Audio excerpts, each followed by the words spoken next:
लोग उन्हें mother Teresa के नाम से जानते हैं। जब भी उनका नाम आता है तो बताया जाता है कि वो करुणा, दया और सेवा भाव की प्रतिमूर्ति थी। उन्हें शांति का नोबेल पुरस्कार मिला और कांग्रेस सरकार ने उन्हें भारत रत्न का सम्मान दिया। लेकिन क्या आप जानते हैं कि जिस महिला को मदर यानी माँ बताकर हजारों वर्ष पुरानी भारतीय सभ्यता पर थोपा गया, उसका असली चेहरा क्या था? आगे जो बातें हम आपको बताने जा रहे हैं उन्हें हमने मदर टेरेसा के साथ काम कर चुके डॉक्टर अरूप चैटर्जी के हवाले से लिया है। अरूप चैटर्जी ने कलकत्ता और देश के अलग अलग इलाकों में मदर टेरेसा और उनके मिशनरीज ऑफ चैरिटी के काम को बहुत निकटता से देखा था और जो कुछ उन्होंने देखा उसके बाद उनका मोह भंग हो गया। उन्होंने अपने अनुभवों पर 2 पुस्तकें लिखी जिनके नाम है Mother Teresa the untold story और Mother Teresa the final verdict. इन पुस्तकों में उन्होंने टेरेसा की काली दुनिया के बारे में ढेरों अकाट्य तथ्य रखे हैं।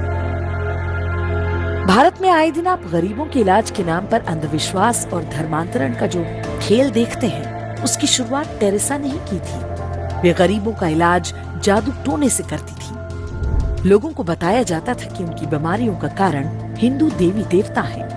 टेरेसा दुनिया भर से गरीबों के नाम पर फंड लाती थी, लेकिन कलकत्ता में उन्होंने एक भी ढंग का अस्पताल नहीं बनवाया। टेरेसा की संस्था मिशनरी ऑफ चैरिटी के सेंटर्स में गरीबों पर नई दवाइयों के परीक्षण कराए जाते थे, यानी मजबूर लोगों को गिनी पिग बनाया जाता था। कई बार उन लोगों की मौत हो जाया करती थी। टेरेसा कहती थी कि जीसस ने उन्हें अपने पास बुला लिया। लेकिन वर्ष 1991 में मदर टेरेसा खुद बीमार हुई तो अमेरिका के कैलिफोर्निया के अस्पताल में जाकर इलाज करवाया। टेरेसा के सेंटर जीवन से अधिक मृत्यु की जगह बन गए थे। वहां लाए जाने वालों को मरने के लिए छोड़ दिया जाता था। वर्ष 1992 में मेडिकल जर्नल लैंसेट के संपादक रॉबिन फॉक्स ने लिखा कि मिशनरी ऑफ चैरिटी के सेंटर्स में साधारण पेन किलर दवाएं तक नहीं होती। मामूली मरीजों को भी एहसास दिलाया जाता था कि वो बस कुछ दिन के मेहमान हैं और उनके कष्टों का कारण उनका पिछला धर्म यानी हिंदू होना है। उपचार न मिलने के कारण हर दिन बड़ी संख्या में लोगों की मौत होती थी, जबकि उन्हें सामान्य दवाओं और देखभाल से ठीक किया जा सकता था।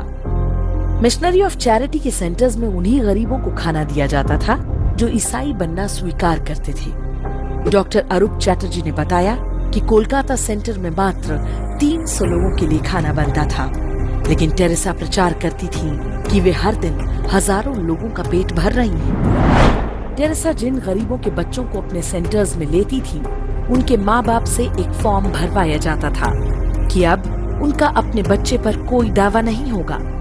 कुछ को यूरोप भेज दिया जाता था, जिनका बाद में कोई रिकॉर्ड नहीं मिला। आज भी टेरेसा के सेंटर्स पे बच्चे चोरी करने और उन्हें अवैध तरीके से बेचने के आरोप लगते रहते हैं। आरोप है कि बच्चे बेचना टेरेसा की कमाई का एक बड़ा माध्यम हुआ करता था। वर्ष 1992 में टेरेसा ने खुद दावा किया कि मैंने अब तक 29,000 हिंदुओं को ईसाई बनाया है। ये सारा काम मानवता और सहायता की आड़ में किया गया। उस दौर में देश में कांग्रेस और वामपंथी दलों की सरकारें हुआ करती थीं, जो टेरेसा के मिशनरी नेटवर्क को भरपूर सहायता दिया करती थीं। उनके अवैध कामों पर कभी कोई रोक टोक नहीं की गई। पादरी डोनाल्ड मगवायर मदर टेरेसा का आध्यात्मिक सलाहकार हुआ करता था। उस पर 11 साल के एक लड़के की यौन शोषण का आरोप लगा, लेकिन टेरेसा के समर्थन से वो छूट गया। टेरेसा एकमात्र ऐसी भारत रत्न है जिन्होंने देश को तोड़ने का षड्यंत्र भी रचा था। पूर्वोत्तर के राज्यों में अलगाववाद का बीज टेरेसा नाम की इस कथित संत ने ही बोया था। वे नॉर्थ ईस्ट को अलग ईसाई देश बनाना चाहती थी। उनका मानना था कि यीशु के निकट आने के कारण भारत सरकार वहां के लोगों की दुश्मन बन गई है। इंदिरा गांधी ने टेरेसा की गतिविधियों को सबसे अधिक बढ़ावा दिया। परिणाम ये हुआ कि जब इंदिरा गांधी ने देश में आपातकाल लगाया तो उनके समर्थन में सबसे पहले टेरेसा का बयान आया। दुनिया के सबसे भ्रष्ट तानाशाह टेरेसा की मिशनरी ऑफ चैरिटी को सबसे ज्यादा फंड दिया करते थे। हथियार कंपनियां और ड्रग्स तस्कर भी टेरेसा को खूब चंदा देते थे। इनका बड़ा हिस्सा भारत में लोगों को लालच देकर ईसाई बनाने के लिए इस्तेमाल हुआ। टेरेसा भारत में रहती थी लेकिन अपना सारा पैसा वो वेटिकन के बैंकों में रखा करती थी। मरने के बाद भी उनका ये पैसा भारत नहीं आया। वर्ष 2017 में यह समाचार आया था कि यदि टेरेसा के पैसों को निकाला जाए तो वेटिकन के बैंक खाली हो जाएंगे। वर्ष 2016 में वेटिकन ने टेरेसा को संत की उपाधि दी थी। जिन 2 चमत्कारों के आधार पर उन्हें संत घोषित किया गया वो दोनों फर्जी साबित हो चुके हैं। दावा किया गया था कि पेट में ट्यूमर से जूझ रही पश्चिम बंगाल की एक महिला मोनिका बेसरा ने एक दिन अपने लॉकेट में मदर टेरेसा की फोटो देखी।